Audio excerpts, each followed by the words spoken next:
Hello everyone, ఎలా ఉన్నారు అందరూ? Welcome to our channel. నేను మీ స్వప్న ఓపి కృష్ణ. ఈరోజు ఈ వీడియోలో నేను భోగి పండుగ యొక్క విశిష్టత, అలాగే ఈరోజు భోగి పళ్ళు ఏ టైంలో పిల్లలకి పోయాలి, ఉదయం పూట ఏ టైంలో పోస్తే మంచిది, అలాగే సాయంత్రం పూట ఏ టైంలో పోస్తే మంచిది అనే విషయాలన్నీ కూడా ఈరోజు నేను మీతో ఈ వీడియోలో షేర్ చేసుకోబోతున్నాను. మన తెలుగు ప్రజలందరూ జరుపుకునే అతి పెద్ద పండుగ సంక్రాంతి. ఈ పండుగను 4 రోజుల పాటు ఘనంగా జరుపుకుంటారు. సూర్యుడు మకర రాశిలోకి ప్రవేశించిన రోజుని మకర సంక్రాంతి పండుగ జరుపుకుంటారు.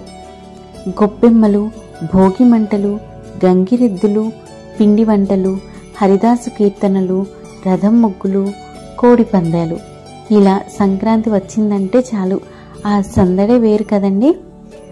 ఈ పండుగ తొలి రోజును భోగిగా పిలుస్తారు, రెండవ రోజును మకర సంక్రాంతిగా, మూడవ రోజును కనుమగా పిలుస్తారు.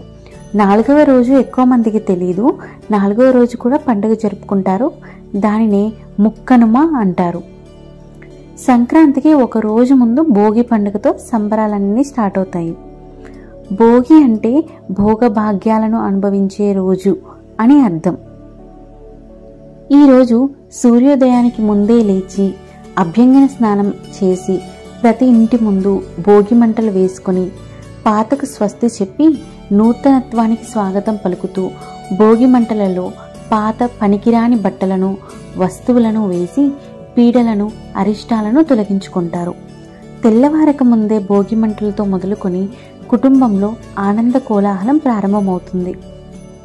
భోగి రోజు బొమ్మల కొలువు, ముత్తైదువులతో పేరంటం కూడా చేస్తారు.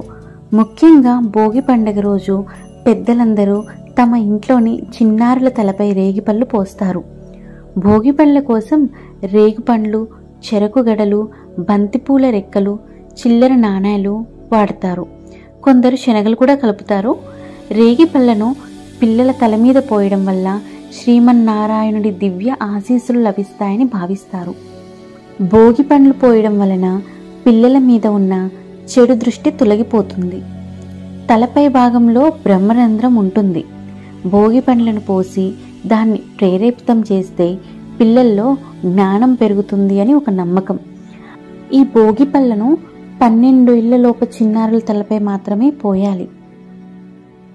ఎక్కువ శాతం అందరూ కూడా భోగి పళ్ళను సాయంత్రం వేళలో పోస్తారు, కానీ కుదరని వాళ్ళు ఉదయం కూడా పోయొచ్చు. తరువాత సాయంత్రం 4 గంటల నుండి 6 గంటల లోపు మాత్రమే పిల్లల మీద భోగి పళ్ళు అనేవి పోయాలి. అలాగే పిల్లల మీద ఈ భోగి పళ్ళు పోయడానికి కూడా ఒక సైంటిఫిక్ రీజన్ ఉంటుంది. ఎక్కువగా మనమందరం కూడా 12 ఏళ్లలోపు పిల్లలకి మాత్రమే భోగి పళ్ళు పోస్తాం.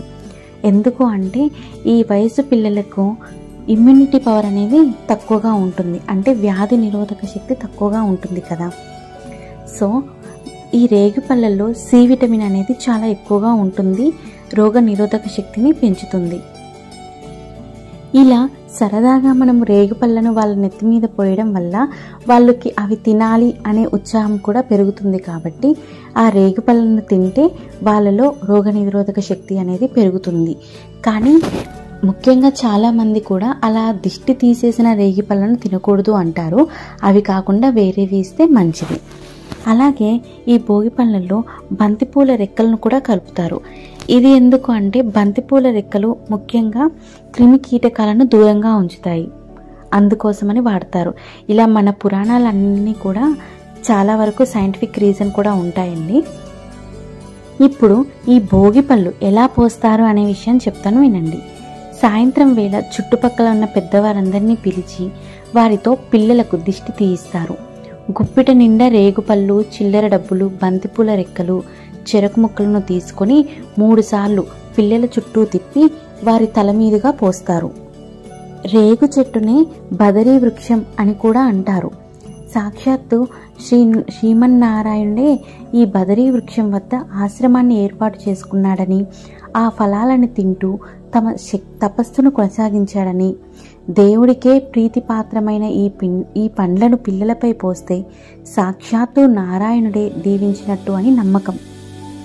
మరి ఇదండి ఈరోజు వీడియో. ఈ వీడియో కనుక మీకు నచ్చినట్లయితే లైక్ చేయండి, షేర్ చేయండి. అలాగే నా ఛానల్ని సబ్స్క్రైబ్ చేసి పక్కనే ఉన్న బెల్ ఐకాన్ని క్లిక్ చేయండి. Thank you so much.